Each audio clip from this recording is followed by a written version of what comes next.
for 11.3, you are to complete the necessary views to describe a full section of this object. Draw a cutting plane line and section lines as needed. Refer to the dimensions given in the text and dimension the drawing. So a few things you'll have to do here. This is a front view and this is a right side view of this object. So with any drawing, you want to start by visualizing this object. This essentially looks like a wheel or a donut, a disc that's this thick with a hole through it, however you want to describe that. So we are supposed to give a full section. That means we're going to cut it right in half, draw a cutting plane line and section lines as needed. So we're going to, the view we're going to place the cutting plane line is in the front view, and we're going to transition this right side view into a section view. We're also going to have to dimension this drawing. So we're going to have height, width, and also depth to deal with. So let's get started. The first thing I'm going to do is place my cutting plane line. So remember, a cutting plane line represents that theoretical cut that goes through this object. I want to cut this vertically because when I flip this object over, it's going to be depicted open in this right side section view. So the line pattern of a cutting plane line is a very bold line. It's a long dash, short dash, long dash, or you could do really thick dashed lines. I'm going to do the first pattern, so that way it doesn't get confused with my hidden lines. Now, normally it's supposed to be really, really thick. So this is where you'd want two pencils. I have my regular drafting pencil with 2H lead. Then I have my HB pencil that I can darken this line down later. So the line, I'll just draw a little construction line for now, is going to come down through this. It's going to extend past the part 3/8 of an inch, and then it's going to point in the direction that we're going to view inside this object. So the arrows are going to face this direction because we're going to flip it towards us to see the inside section view.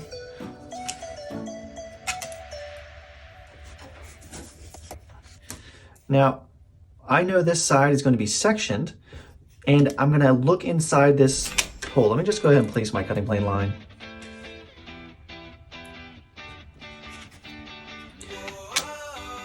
Normally, I would place this cutting plane line later, after I've drawn everything, because it's going to be a lot of graphite on this surface. So it's going to be a long dash, short dash, long dash. I'm just going to put a long dash through the middle, and I'll do short dash, long dash, 3/8 past the outside of the part. I'll do the short dash, long dash. And then it has a arrow that goes in the direction that we're facing or looking inside this theoretical cut.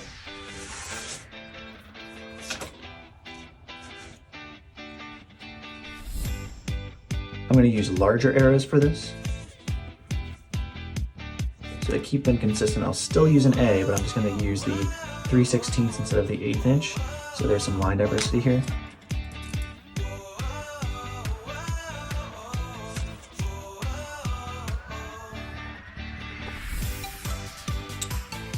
And with a cutting plane line, you label it. This is going to be my first cut. It's actually going to be my only cut, so I'm just going to call this A.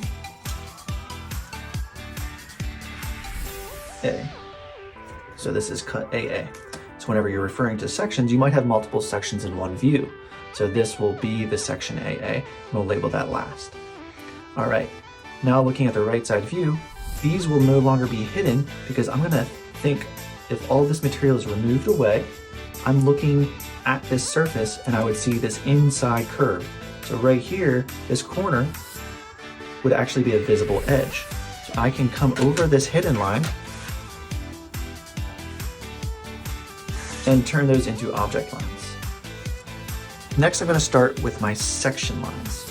So you're going to need your Ames lettering guide to give yourself equally spaced lines. So we use the default, which is cast iron, and they are at 45 degrees, 1/8 inch apart. So I grab my 45 triangle, and you can angle them whichever direction. I'm just going to go this direction because I'm right-handed. It's easier to start this way. And you want to make sure your triangle doesn't move on you. So I'm going to place my left hand and anchor everything, and so that this tool can move. So I'm going to start in the top hole, very carefully start on the object line, and just come down my row of holes, keeping the pressure against the triangle.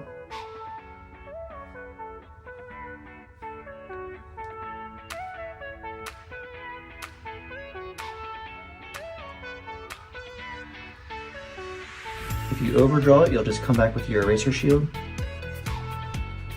and take out those errors.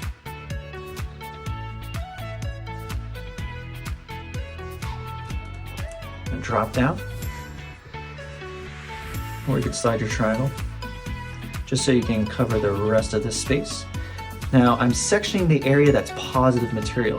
So if I think of this as a blade cutting through this donut, this is the cake part, so that's what gets section lines. This is negative space, so the knife doesn't actually touch anything right here, but then it's going to continue through that other side of the donut, so that also gets section lines.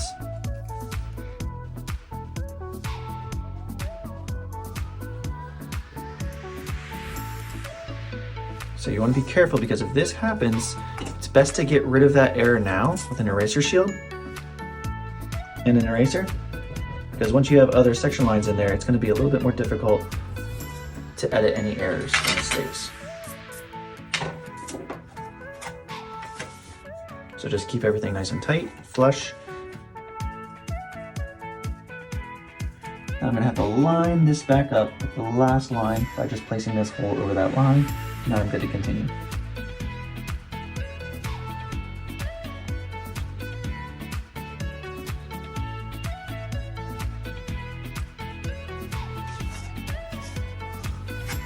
All right, so this shows that this is positive material, this is negative material in my section view.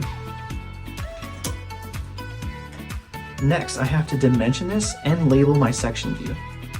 So I'm gonna go ahead and start dimensioning, thinking about what dimensions I need. Well, I need the diameter for this larger circle, a small diameter, and then I need a depth dimension from the left to the right of this.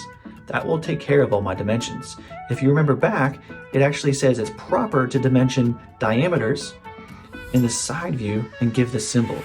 I'm going to simplify this and just say always dimension your circles, or always give diameters in the view that you see the circle, but just know that it would be okay to give the height of this as long as you include the symbol.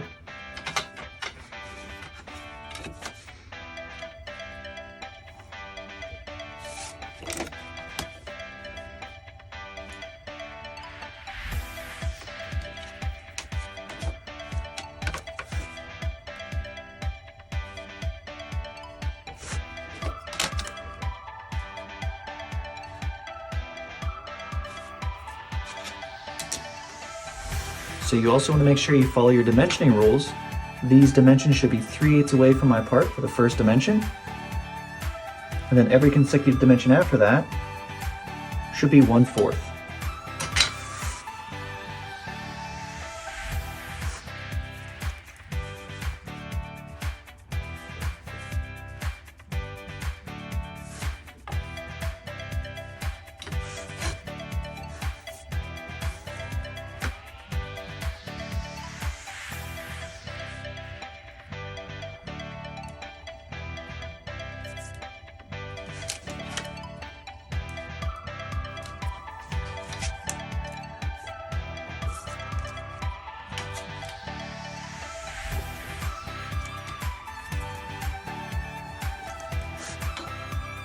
The last thing I need is to label this section and call it section AA, referring to the cutting plane line.